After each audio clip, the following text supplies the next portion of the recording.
step number one in the sales cycle is prospect or customer. A prospect is a qualified subject that has the potential to buy your good or service.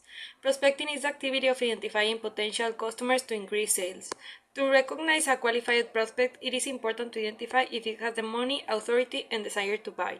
Salespeople use various methods to obtain prospects. Some of them are using social media, prospecting on the web, direct mail, and public exhibitions and demonstrations. The step number two is pre-approaching or planning. Once a prospect has been located or the salesperson determines which customer to call on, the salesperson is ready to plan the sales call. A critical element of salesperson knowledge lies in understanding the buyer's strategic needs. Planning the sales call is the key to success due to the fact that it helps to build confidence and shows professionalism.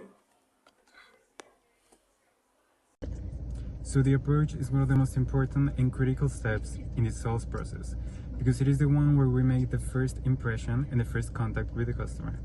The purpose in itself of the approach is to make a good first impression to generate credibility and generate confidence as well as interest from the prospect's part.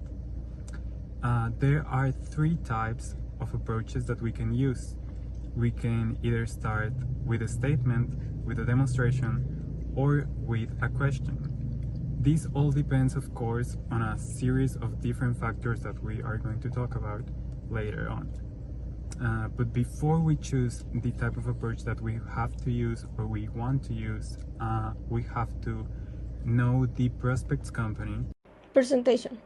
The structure of sales presentation is structured, semi-structured, unstructured, and customized. The formula presentation, often referred to as the persuasive selling presentation, assume similar prospects in similar situations can be approached with a similar presentations.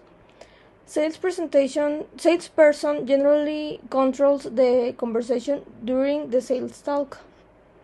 Now, trial close.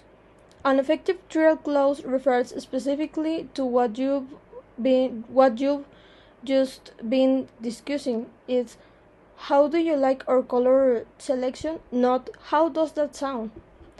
Trial clauses may be open or closed questions. Skilled salespeople also use a variety of trial clauses during their presentations. Determine objection. This key step occurs when you're already in a conversation with the client. The salesperson focuses on identifying any doubts, fears, or barriers the customer may have regarding the product or service. This involves actively listening, asking open-ended questions, and identifying where the objections are real or just excuses. Next, we have the step number 7, meet objection. Once the objections have been identified, we move on to this stage, where the goal is to respond clearly and strategically to those concerns. Here the salesperson uses solid arguments, data, success stories, or alternative proposals to demonstrate the product's value and overcome customer resistance. Finally, we have the trial close, and here the salesperson should ask a gentle question to assess whether the customer is ready to move toward closing. This stage allows them to gauge the buyer's level of interest and identify any outstanding objection. So after presenting and using trial closes, it's time to move into the close, where you ask for the sale. You may use a direct close like, "Are you ready to move forward?" Or an alternative close like, "Would you prefer the standard or premium package?" Once the deal is done, follow-up is key. Check in with the customer, thank them, confirm everything went smoothly, and offer support. And finally, service doesn't stop after the sale. Stay in touch, solve problems quickly, and build trust.